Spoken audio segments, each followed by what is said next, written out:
Hello बच्चों, let's see this question.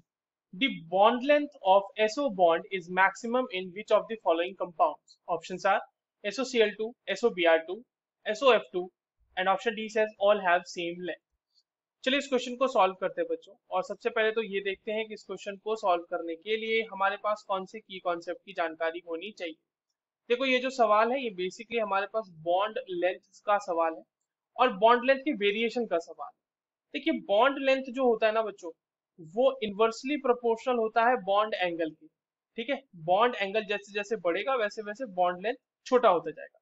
अब हमारे पास जो कंपाउंड है उनको ड्रॉ कर लेते हैं. देखिए, एक हमारा कंपाउंड है SOF2, दूसरा हमारा कंपाउंड है SOCl2 और तीसरा हमारा कंपाउंड है SOBr2. ठीक है, अब समझना यहाँ पर फ्लोरीन जो है वो सबसे ज्यादा नेगेटिव है, तो ये इलेक्ट्रॉन्स को अपनी तरफ ज्यादा से ज्यादा खींच के रखेगा.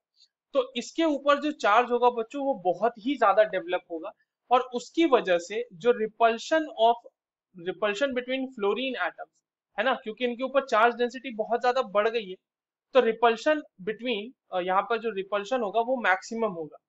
ठीक है, रिपल्शन मैक्सिमम. ठीक है, तो इसके केस में बॉन्ड एंगल जो आपको देखने को मिलेगा वो सबसे ज्यादा देखने को मिलेगा. बॉन्ड एंगल हमें यहाँ पर सबसे ज्यादा देखने को मिलेगा.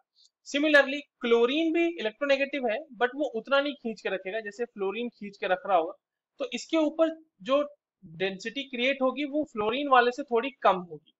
तो इसमें भी रिपल्शन होगा बट फ्लोरीन वाले से कम रिपल्शन होगा.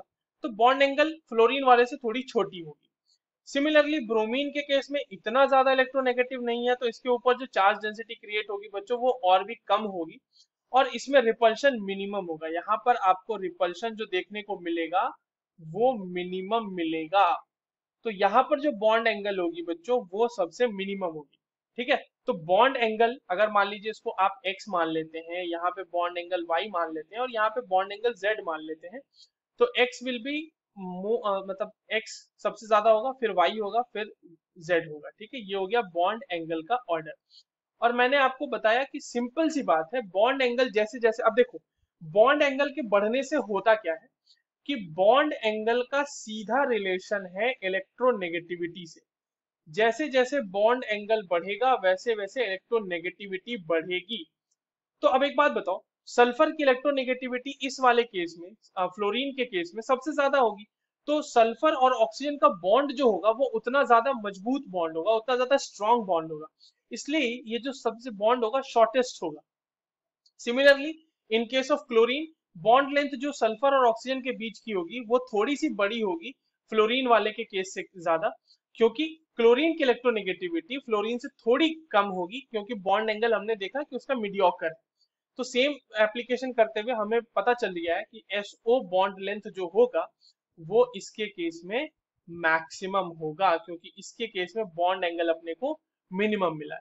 So the correct answer for this given question will be option B, SOBr2. I hope you understood this well. All the very best.